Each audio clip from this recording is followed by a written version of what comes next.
ನಮಸ್ಕಾರ ಸ್ನೇಹಿತರೆ, ನನ್ನ ಯೂಟ್ಯೂಬ್ ಚಾನಲ್ ವೀಕ್ಷಕರಿಗೆ. ನಾನಿವತ್ತು KSRTCಯಲ್ಲಿ ಏನು ನಡೀತಾ ಇದೆ ಚಾಲಕ ಕಮ್ ನಿರ್ವಾಹಕ ಹುದ್ದೆಗೆ ಸಂಬಂಧಪಟ್ಟ ಹಾಗೆ ಈಗಾಗಲೇ ಎಲ್ಲ ಅಭ್ಯರ್ಥಿಗಳು ಡಿವಿಷನ್ ಹಾಗೂ ಡಿಪೋಗಳು ಕೂಡ ಆಯ್ಕೆ ಮಾಡ್ಕೊಂಡಿದ್ದೀರಾ ಕೌನ್ಸಿಲಿಂಗ್ನಲ್ಲಿ. ಮಂಡೇ ನಂತರ ಸೋಮವಾರ ನಂತರ ಎಲ್ಲ ಅಭ್ಯರ್ಥಿಗಳು ತಮ್ಮ ಒಂದು ಡಿವಿಷನ್ ಏನು ಆಯ್ಕೆ ಮಾಡ್ಕೊಂಡಿದ್ದೀರಾ. ಡಿವಿಷನಲ್ಲಿ ಹೋಗಿ ಎಲ್ಲ ಒರಿಜಿನಲ್ ಡಾಕ್ಯುಮೆಂಟ್ಸ್ ಸಬ್ಮಿಟ್ ಮಾಡುವ ಒಂದು ಸಮಯ ಬಂದಿದೆ. ಒರಿಜಿನಲ್ ಡಾಕ್ಯುಮೆಂಟ್ಸ್ ಏನೇನು ಸಬ್ಮಿಟ್ ಮಾಡಬೇಕು, ಅವುಗಳು ಯಾವ ಡೇಟಲ್ಲಿ ಇರಬೇಕು ಅಂತಕ್ಕಂಥ ಡೀಟೇಲ್ ಆದ ಒಂದು ಮಾಹಿತಿ KSRTC ಈಗಾಗಲೇ ಎಲ್ಲ ಅಭ್ಯರ್ಥಿಗಳಿಗೆ SMS ಕೂಡ ಕಳಿಸಿದೆ. ಯಾರ್ಯಾರು SMS ಬಂದಿಲ್ವೋ, ಯಾರು ತಲುಪಿಲ್ವೋ, ಅಂಥ ಅಭ್ಯರ್ಥಿಗಳು ಕೂಡ ಈ ಒಂದು ಮಾಹಿತಿನ ನೋಡ್ಕೋಬೋದು. ನೀವು ಈ ರೀತಿಯಾಗಿ ನಿಮ್ಮ ಒಂದು ಡಾಕ್ಯುಮೆಂಟ್ಸು ಕಾಗದ ಪತ್ರಗಳನ್ನು ಸಲ್ಲಿಸಬೇಕಾಗುತ್ತೆ. ಮೆಡಿಕಲ್ ಯಾವ ರೀತಿ ಇದೆ, ಮೆಡಿಕಲ್ ನೀವೇನಾದರೂ ಈಗಾಗಲೇ ಮಾಡಿಸ್ಕೊಂಡಿದ್ರೆ KSRTC ಅವರು ಒಂದು ಅವ್ರದ್ದೇ ಆದ ಒಂದು PDF ಕೂಡ ಕಳಿಸಿದ್ದಾರೆ. ಒಂದು ಫಾರ್ಮೆಟ್ ಕಳಿಸಿದ್ದಾರೆ. ಆ ಥರದ ಒಂದು ಫಾರ್ಮೆಟಲ್ಲಿ ಅವರಿಗೆ ನೀವು ಮೆಡಿಕಲ್ ಸರ್ಟಿಫಿಕೇಟ್ ಸಬ್ಮಿಟ್ ಮಾಡಬೇಕಾಗುತ್ತೆ. ಜೊತೆಗೆ ಕೋರ್ಟ್ದೊಂದು ಅಫಿಡವಿಟ್ ಕೂಡ ಸಲ್ಲಿಸಬೇಕಾಗುತ್ತೆ. ಜೊತೆಗೆ 5,000 ರೂಪಾಯಿ ಡೆಪಾಸಿಟ್ ಕೂಡ ಸಲ್ಲಿಸಬೇಕಾಗುತ್ತೆ. ನೋಡ್ತಾ ಹೋಗೋಣ ಸ್ನೇಹಿತರೆ ಏನೇನು ಸಲ್ಲಿಸಬೇಕು, ಯಾವ ರೀತಿ ಬೇಕು ಅಂಥೇಳಿ. ನೋಡ್ಬೋದು ಸ್ನೇಹಿತರೆ, ನೀವಿಲ್ಲಿ ಕರ್ನಾಟಕ ರಾಜ್ಯ ರಸ್ತೆ ಸಾರಿಗೆ ನಿಗಮ ನೇಮಕಾತಿ ಶಾಖೆ ಜಾಹೀರಾತು ಸಂಖ್ಯೆ 1/2020 ಅನ್ವಯ ಆಯ್ಕೆಗೊಂಡು ಕೌನ್ಸಿಲಿಂಗ್ನಲ್ಲಿ ವಿಭಾಗ ಆಯ್ಕೆ ಮಾಡಿಕೊಂಡಿರುವ ಅಭ್ಯರ್ಥಿಗಳು ನಿಯೋಜಿತ ವಿಭಾಗೀಯ ಕಚೇರಿಯಲ್ಲಿ ವರದಿ ಮಾಡಿಕೊಳ್ಳುವಾಗ ದಾಖಲಾತಿ ಪರಿಶೀಲನಾ ಸಮಯದಲ್ಲಿ ಹಾಜರುಪಡಿಸಿದ್ದ ಈ ಕೆಳಕಂಡ ಹಳೆಯ ಅಂದರೆ ನೀವೇನು ಡಾಕ್ಯುಮೆಂಟ್ಸ್ ವೆರಿಫಿಕೇಷನಲ್ಲಿ ಏನು ಡಾಕ್ಯುಮೆಂಟ್ಸ್ ನೀವು ತೊಗೊಂಡು ಹೋಗಿದ್ರಿ ಆ ಎಲ್ಲ ಡಾಕ್ಯುಮೆಂಟ್ಸ್ಗಳು ಹಳೆಯ ಅಂದರೆ ನೋಡಿ ಯಾವ ಡೇಟ್ ಕೂಡ ಕೊಟ್ಟಿದ್ದಾರೆ. ಹಳೆಯ 5/5/2025 ಮುಂಚಿತವಾಗಿ 5/5/2020 ಹಿಂದಿನ ಡಾಕ್ಯುಮೆಂಟ್ಸ್ಗಳು, ಮೂಲ ದಾಖಲೆ ಅಂದರೆ ಒರಿಜಿನಲ್ ಡಾಕ್ಯುಮೆಂಟ್ಸ್ ಹಾಜರುಪಡಿಸಬೇಕಾಗಿದೆ. ಜೊತೆಗೆ ಒಂದು ಸೆಟ್ ಜೆರಾಕ್ಸ್ ಪ್ರತಿ ಕೂಡ ಅವರಿಗೆ ಕೊಡಬೇಕಾಗುತ್ತೆ. ನೋಡೋಣ ಸ್ನೇಹಿತರೆ ಯಾವ್ಯಾವ ಡಾಕ್ಯುಮೆಂಟ್ಸ್ ಅಂಥೇಳಿ.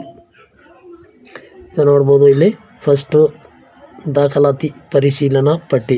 ನಿಮಗೇನು ವೆರಿಫಿಕೇಷನ್ಗೆ ಹೋಗಿದಾಗ ನಿಮ್ಮ ಡಾಕ್ಯುಮೆಂಟ್ಸ್ ವೆರಿಫಿಕೇಷನ್ ಆಗಿದ್ಮೇಲೆ ಒಂದು ಫಾರಮ್ ಕೊಟ್ಟಿರಲ್ವ, ಅದು ಒಂದು ಫಾರಮು. ಜೊತೆಗೆ ಚಾಲನಾ ವೃತ್ತಿ ಪರೀಕ್ಷೆಯ ಅಂಕಪಟ್ಟಿ, ನಿಮ್ಗೆ ಡ್ರೈವಿಂಗ್ ಟೆಸ್ಟಲ್ಲಿ ಮುಗಿದ್ಮೇಲೆ ಒಂದು ಅಂಕಪಟ್ಟಿ ಕೊಟ್ಟಿರಲ್ಲ, ಅದು ಒಂದು ಬೇಕು. ಜೊತೆಗೆ SSLC ಅಂಕಪಟ್ಟಿ, ನಿಮ್ಮದು 10ನೇ ಕ್ಲಾಸ್ ಮಾರ್ಕ್ಸ್ ಕಾರ್ಡು. ಜೊತೆಗೆ ನೀವೇನಾದರೂ ಕನ್ನಡ ಮತ್ತು ಗ್ರಾಮೀಣ ಅಪ್ಲೈ ಮಾಡಿದರೆ ಅವರಿಗಿದು ಅನ್ವಯ ಆಗುತ್ತೆ. ಅಪ್ಲೈ ಮಾಡಿಲ್ಲ ಅಂದರೆ ಆಗಲ್ಲ. ಕನ್ನಡ ಒಂದೇ ಹಾಕಿದರೆ ಅಂದರೆ ಕನ್ನಡ ಕೊಡಬೇಕು, ಗ್ರಾಮೀಣನೂ ಹಾಕಿದಿರಿ ಅಂದರೆ ಗ್ರಾಮೀಣನೂ ಕೊಡಬೇಕಾಗುತ್ತೆ. ಕನ್ನಡ ಮತ್ತು ಗ್ರಾಮೀಣ ಪ್ರಮಾಣ ಪತ್ರಗಳು. ಇವೆಲ್ಲ ಡಾಕ್ಯುಮೆಂಟ್ಸು ಈ ಹಿಂದಿನ ಒಂದು ಡೇಟ್ ಅಲ್ಲಿರಬೇಕು, 5/5/2025 ಹಿಂದಿಂದು. ನೋಡ್ಬೋದು. ಜೊತೆಗೆ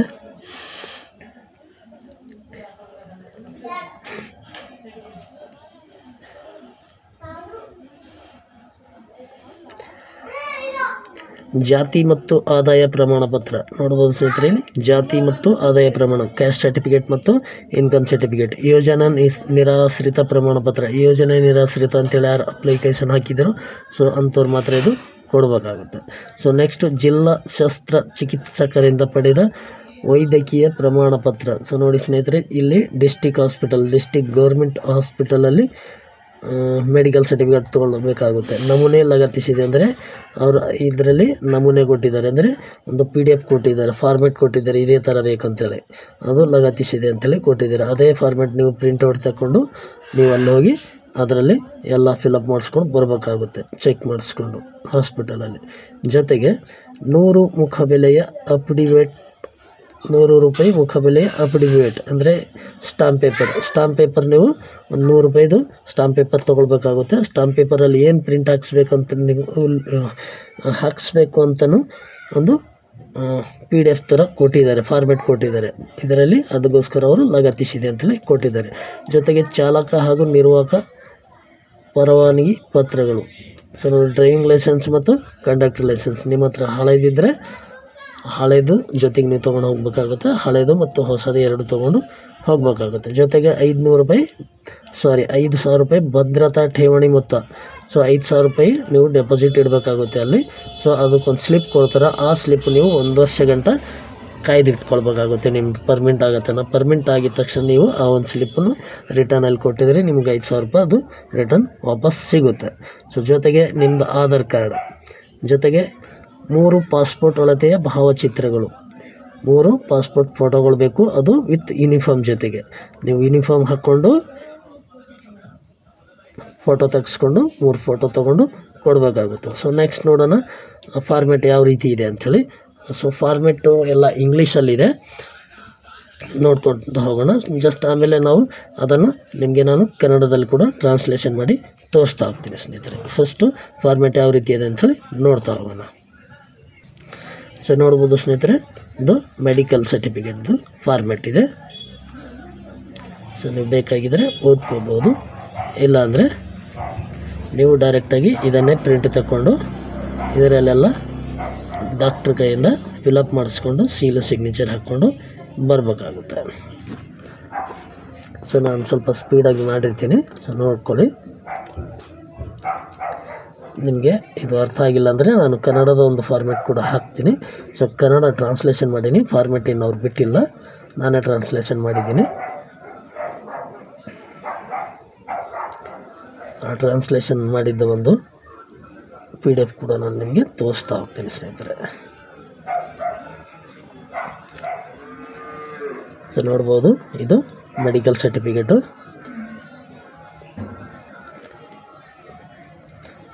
ಸೊ ಆದಮೇಲೆ ಫಿಟ್ನೆಸ್ ಸರ್ಟಿಫಿಕೇಟ್ ಕೂಡ ಸಪ್ರೇಟಾಗಿ ಕೊಟ್ಟಿದ್ದಾರೆ. ಸೊ ಆದಮೇಲೆ ಅಫಿಡವಿಟ್, ನಿಮಗೇನು ಸ್ಟಾಂಪ್ ಪೇಪರ್ ಹೇಳಿದಾರಲ್ಲ 100 ರೂಪಾಯಿ ಸ್ಟಾಂಪ್ ಪೇಪರು, ಅದರಲ್ಲಿ ಈ ಒಂದು ಮ್ಯಾಟ್ರನ್ನು ನೀವು ಪ್ರಿಂಟ್ ಹಾಕ್ಸಿ ಅಲ್ಲಿ ಯಾರು ಅಪ್ಡೇಟ್ದು ಅಡ್ವೊಕೇಟ್ ಇರ್ತಾರಲ್ವ, ವಕೀಲು, ಅವ್ರ ಹತ್ರ ನೀವು ನ್ಯಾಯವಾದಿಗಳು ಅವ್ರ ಹತ್ರ ನೀವು ಸಿಗ್ನೇಚರ್ ಮಾಡಿಕೊಂಡು ತಂದು ಅಲ್ಲಿ ಸಲ್ಲಿಸ್ಬೇಕಾಗುತ್ತೆ. ಸೊ ನೋಡಿ ಸ್ನೇಹಿತರೆ, ಈ ಒಂದು ಫಾರ್ಮೆಟ್ ಏನಿದೆ, ಇದರಲ್ಲಿ ಏನಿದೆ ನಿಮಗೆ ಕೆಲವರು ಅಭ್ಯರ್ಥಿಗಳು ಗೊತ್ತಾಗುತ್ತೆ, ಕೆಲವೊಬ್ಬರಿಗೆ ಗೊತ್ತಾಗಲ್ಲ. ಸೊ ಅದು ಒಂದು ನಾನು ಕನ್ನಡದಲ್ಲಿ ಟ್ರಾನ್ಸ್ಲೇಷನ್ ಮಾಡಿದ್ದೀನಿ. ಸೊ ನೋಡ್ತಾ ಹೋಗೋಣ ಅದು ಯಾವ ರೀತಿ ಇದೆ ಅಂಥೇಳಿ. ಸೊ ನೋಡಿ ಸ್ನೇಹಿತರೆ, ಇದು ಫಸ್ಟಿನ ಪೇಪರ್ ಅಂತೂ ಕನ್ನಡದಾಗ ಕೊಟ್ಟಿದ್ದಾರೆ, ಇದು ಎಲ್ಲರಿಗೂ ಗೊತ್ತಿರೋ ವಿಷಯನೇ, ನಿಮಗೆಲ್ಲ ಗೊತ್ತಿದೆ. ಸೊ ನೆಕ್ಸ್ಟ್ ನೋಡ್ತಾ ಹೋಗೋಣ. ಸೊ ನೋಡಿ ಸ್ನೇಹಿತರೆ, ವೈದ್ಯಕೀಯ ಅಧಿಕಾರಿಯ ವರದಿ, ಅದೇನು ಇಂಗ್ಲೀಷ್ನಾಗ ಕೊಟ್ಟಿದ್ರಲ್ಲ ಮೆಡಿಕಲ್ ಸರ್ಟಿಫಿಕೇಟು. ಸೊ ಯಾರ್ಯಾರಿಗೆ ಓದಬೇಕನ್ಸುತ್ತೋ ಓದ್ಕೊಳ್ಳಿ.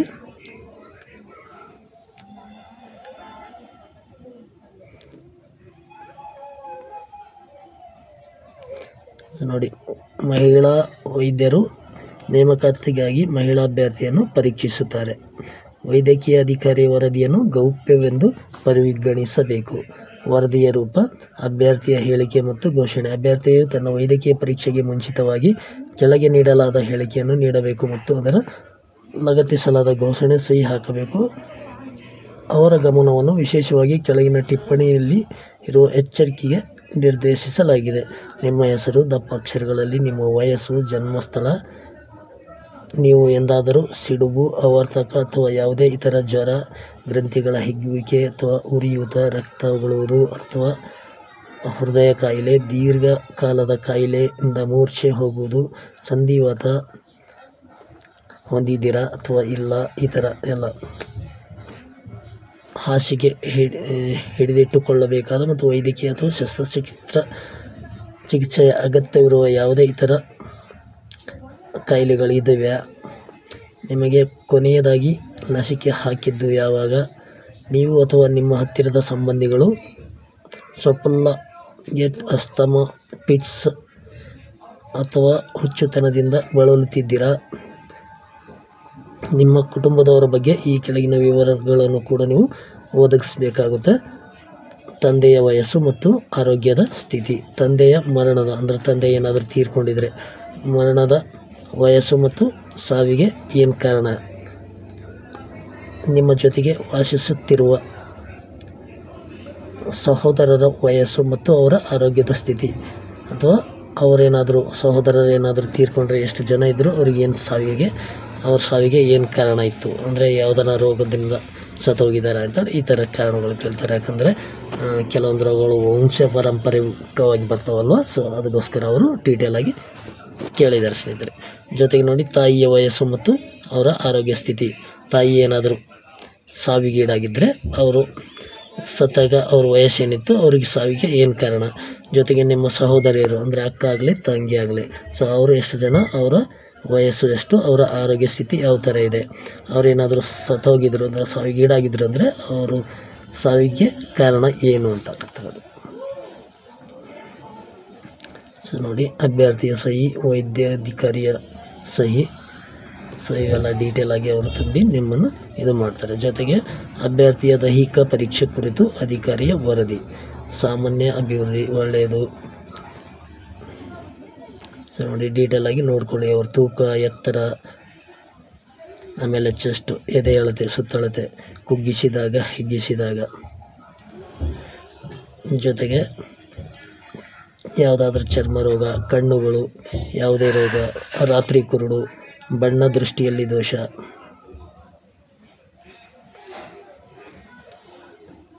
ಆಮೇಲೆ ಕಣ್ಣಿನ ದೃಷ್ಟಿ, ದೂರದೃಷ್ಟಿ, ಹತ್ತಿರದ ದೃಷ್ಟಿ, ಕಿವಿಗಳ ತಪಾಸಣೆ, ಕಿವಿ ಕೇಳುವುದು, ಬಲ ಕಿವಿ, ಎಡ ಕಿವಿ, ಆಮೇಲೆ ಗ್ರಂಥಿಗಳು, ಥೈರಾಯ್ಡ್ ಮತ್ತು ಹಲ್ಲುಗಳ ಸ್ಥಿತಿ, ಉಸಿರಾಟದ ಏನಾದರೂ ಸಮಸ್ಯೆ, ದೈಹಿಕ ಪರೀಕ್ಷೆ,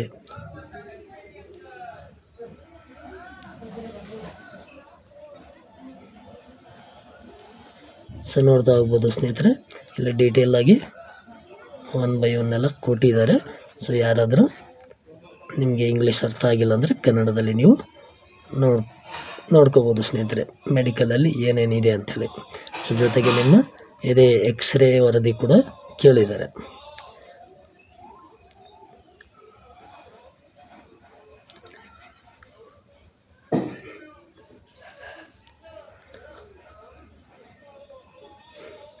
ಸೊ ಇದಾದಮೇಲೆ ನೋಡ್ಬೋದು ಸ್ನೇಹಿತರೆ, ಫಿಟ್ನೆಸ್ ಸರ್ಟಿಫಿಕೇಟು, ಇದೆಲ್ಲಷ್ಟು ಚೆಕ್ ಆಗಿದ್ಮೇಲೆ ಮತ್ತೆ ತಿರ್ಗಿ ವೈದ್ಯಾಧಿಕಾರಿಗಳು ಇನ್ನೊಂದು ಫಿಟ್ನೆಸ್ ಸರ್ಟಿಫಿಕೇಟ್ ಕೂಡ ಕೊಡ್ತಾರೆ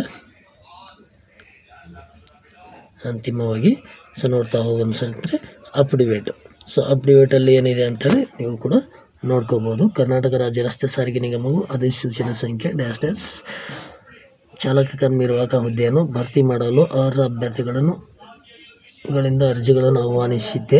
ನಾನು ಮೇಲಿನ ಹುದ್ದೆಗೆ ಅರ್ಜಿ ಸಲ್ಲಿಸಿದ್ದೆ ಮತ್ತು ಅರ್ಹತೆ ಆಧಾರದ ಮೇಲೆ ಆಯ್ಕೆ ಆಗಿದ್ದೇನೆ. ನೇಮಕಾತಿ ಪ್ರಾಧಿಕಾರವು ಆಯ್ಕೆ ಪಟ್ಟಿ ಮತ್ತು ಖಾಲಿ ಹುದ್ದೆಯ ಚಕ್ರದ ವಿಷಯದಲ್ಲಿ ಸೂಚನೆಯನ್ನು ಕಳಿಸಿದೆ. ಸಂಖ್ಯೆ 1 ವರ್ಷದ ಅವಧಿಗೆ ತರಬೇತಿ ಪಡೆಯಲು ನನ್ನನ್ನು ಆಹ್ವಾನಿಸಲಾಗಿದೆ. ಮೇಲಿನ ಆದೇಶನ ನಾನು ಸ್ವೀಕರಿಸಿದ್ದೇನೆ ಮತ್ತು ತರಬೇತಿಯನ್ನು ಪಡೆಯಲು ಮತ್ತು ಅವರಲ್ಲಿ ನಿಗದಿಪಡಿಸಿದ ನಿಯಮಗಳು ಮತ್ತು ಷರತ್ತುಗಳು ಪಾಲಿಸಲು ಒಪ್ಪಿಕೊಂಡಿದ್ದೇನೆ. ನಾನು ಯಾವುದೇ ಕ್ರಿಮಿನಲ್ ಅಥವಾ ಆರ್ಥಿಕ ಅಪರಾಧದಲ್ಲಿ ಆರೋಪಿಯಾಗಿ ಭಾಗಿಯಾಗಿಲ್ಲ ಮತ್ತು ಯಾವುದೇ ನ್ಯಾಯಾಲಯದಿಂದ ಶಿಕ್ಷೆಗೊಳಗಾಗಿಲ್ಲ.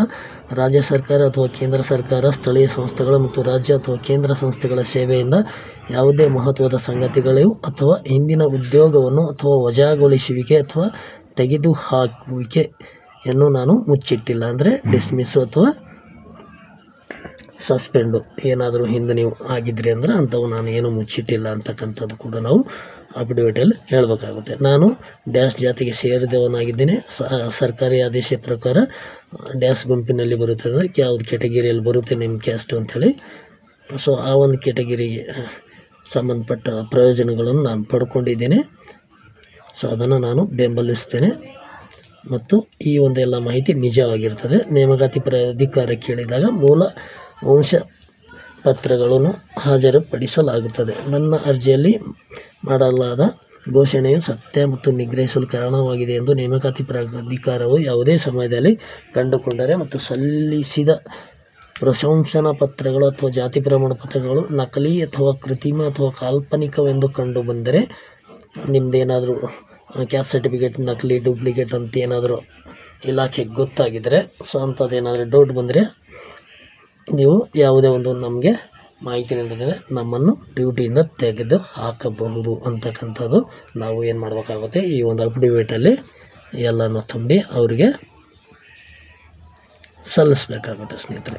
ಸೊ ಇದಾಗಿತ್ತು ಸ್ನೇಹಿತರೆ ಈ ಒಂದು ಅಫಿಡವಿಟಲ್ಲಿ ಇರುವ ಮಾಹಿತಿ, ಜೊತೆಗೆ ಮೆಡಿಕಲಲ್ಲಿರುವ ಮಾಹಿತಿ. ಸೊ ಎಲ್ಲ ಅಭ್ಯರ್ಥಿಗಳು ಈ ಒಂದು ಫಾರ್ಮೇಟ್ ಏನು ಕೊಟ್ಟಿದ್ದಾರೆ KSRTCದವರು, ಇದೇ ಫಾರ್ಮೇಟಲ್ಲಿ ನೀವು ನಿಮ್ಮ ಹತ್ರ ಯಾರ್ಯಾರಿಗೆಲ್ಲ SMS ಬಂದಿದೆ, ಸೊ ಅಂಥ ಅಭ್ಯರ್ಥಿಗಳು ಅದೊಂದು ಫಾರ್ಮೆಟ್ನ ಡೌನ್ಲೋಡ್ ಮಾಡಿಕೊಂಡು ಪ್ರಿಂಟೌಟ್ ತಗೊಂಡು ಹೋಗಿ ನೀವು ಮೆಡಿಕಲಲ್ಲಿ ನಿಮ್ಮ ಯಾವುದೇ ಒಂದು ಜಿಲ್ಲಾ ಆಸ್ಪತ್ರೆ, ಅದು ಗೌರ್ಮೆಂಟ್ ಹಾಸ್ಪಿಟಲ್ ಆಗಿರಬೇಕು, ಡಿಸ್ಟಿಕ್ ಹಾಸ್ಪಿಟಲ್, ಗೌರ್ಮೆಂಟ್ ಹಾಸ್ಪಿಟಲ್, ಜಿಲ್ಲಾ ಆಸ್ಪತ್ರೆ ಮಾತ್ರ. ಸೊ ಅಂತಲ್ಲಿ ಹೋಗಿ ನೀವು ಆ ಮೆಡಿಕಲ್ ಸರ್ಟಿಫಿಕೇಟ್ ತೊಗೊಳ್ಳಿ. 100 ರೂಪಾಯಿದು ಸ್ಟಾಂಪ್ ಪೇಪರ್ ತೊಗೊಂಡು ಅದೊಂದು ಅಪ್ಡೇಟ್ ಪ್ರಿಂಟ್ ಹಾಕ್ಕೊಂಡು ಕೋರ್ಟಲ್ಲಿ ಅಪ್ಡೇಟ್ ಮಾಡಿಸ್ಕೊಂಡು ಹೋಗಿ ಕೊಡಬೇಕಾಗುತ್ತೆ. ಜೊತೆಗೆ 3 ಪಾಸ್ಪೋರ್ಟ್ ಕೂಡ ಹೇಳಿದ್ದಾರೆ. ಡಾಕ್ಯುಮೆಂಟ್ಸು ಕೂಡ ಎಲ್ಲ ಹಳೆವು ಡಾಕ್ಯುಮೆಂಟ್ಸ್ ಕೇಳಿದ್ದಾರೆ. ಜೊತೆಗೆಲ್ಲ ಇವಾಗ ರನ್ನಿಂಗ್ ಇರೋ ಜೊತೆಗೆ ನೀವು ತೊಗೊಂಡೋಗಿ, ಹಳೆವು ಮತ್ತು ಹೊಸವು 2 ತೊಗೊಂಡೋಗಿ ಸ್ನೇಹಿತರೆ. ಜೊತೆಗೆ ಒಂದು ಸೆಟ್ ಜೆರಾಕ್ಸ್ ಕೂಡ ಹೇಳಿದ್ದಾರೆ. ಅವರೆಲ್ಲ ಒರಿಜಿನಲ್ ಅಲ್ಲೇ ಇಟ್ಕೋತಾರೆ. ನೆಕ್ಸ್ಟ್ ನಿಮ್ಗೆ ಏನಾದರೂ ಜೆರಾಕ್ಸ್ ಬೇಕಾಗಿದ್ದರೆ ಸಿಗಲ್ಲ, 1-2-3 ಸೆಟ್ ಮಾಡಿ ಮನೇಲಿ ಇಟ್ಕೊಳ್ಳಿ ಸ್ನೇಹಿತರೆ. ಸೊ ಇದಾಗಿತ್ತು ಸ್ನೇಹಿತರೆ ಇವತ್ತಿನ ಒಂದು ಈ ಮಾಹಿತಿ ಇಷ್ಟ ಆಗಿದ್ದರೆ ಒಂದು ಲೈಕ್ ಮಾಡಿ, ಜೊತೆಗೆ ನಿಮ್ಮ ಸ್ನೇಹಿತರಿಗೂ ಕೂಡ ಶೇರ್ ಮಾಡಿ ಸ್ನೇಹಿತರೆ. ಮತ್ತು ಏನಾದರೂ ನಿಮ್ಮ ಅನಿಸಿಕೆ ಅಭಿಪ್ರಾಯಗಳಿದ್ದರೆ ಖಂಡಿತವಾಗ್ಲೂ ಕಮೆಂಟಲ್ಲಿ ಕೇಳ್ಬೋದು ಸ್ನೇಹಿತರೆ. ಸೊ ಇದು ಕನ್ನಡದಲ್ಲಿ ನಾವು ಬರೀ ಮಾಹಿತಿ ಅರ್ಥ ಮಾಡ್ಕೊಳ್ಳೋಕೆ, ಓದ್ಕೊಳ್ಳೋಕೆ ಮಾತ್ರ ಇದು ಕನ್ನಡ ಟ್ರಾನ್ಸ್ಲೇಷನ್ ಮಾಡಿದ್ದೀನಿ. ದಯವಿಟ್ಟು ಯಾರು ಇದು ಕನ್ನಡದಾಗಿಂದು ಪ್ರಿಂಟ್ ಮಾಡಿ ಒಯ್ದಲ್ಲಿ ಕೊಡ್ಬೇಡ್ರಿ. ಅವ್ರು ಏನು ಇಂಗ್ಲೀಷ್ ಕೊಟ್ಟಿದ್ದಾರೋ ಆ ಇಂಗ್ಲೀಷ್ ಮಾತ್ರ ನೀವು ಅಲ್ಲಿ ಕೊಡಬೇಕಾಗುತ್ತೆ. ಇದು ಕನ್ನಡ ನಮಗೆ ಅರ್ಥ ಆಗಲಿ ಓದ್ಕೊಳ್ಳೋಕ್ಕೋಸ್ಕರ ನಾನು ಟ್ರಾನ್ಸ್ಲೇಷನ್ ಮಾಡಿ ನಿಮಗೆ ತೋರಿಸ್ತಾ ಇದ್ದೀನಿ ಸ್ನೇಹಿತರೆ, ಅಷ್ಟೇ. ಸೊ ಮತ್ತೆ ಸಿಗೋಣ ಸ್ನೇಹಿತರೆ ಮುಂದಿನ ಒಂದು ವಿಡಿಯೋದಲ್ಲಿ. ನಮಸ್ಕಾರಗಳು.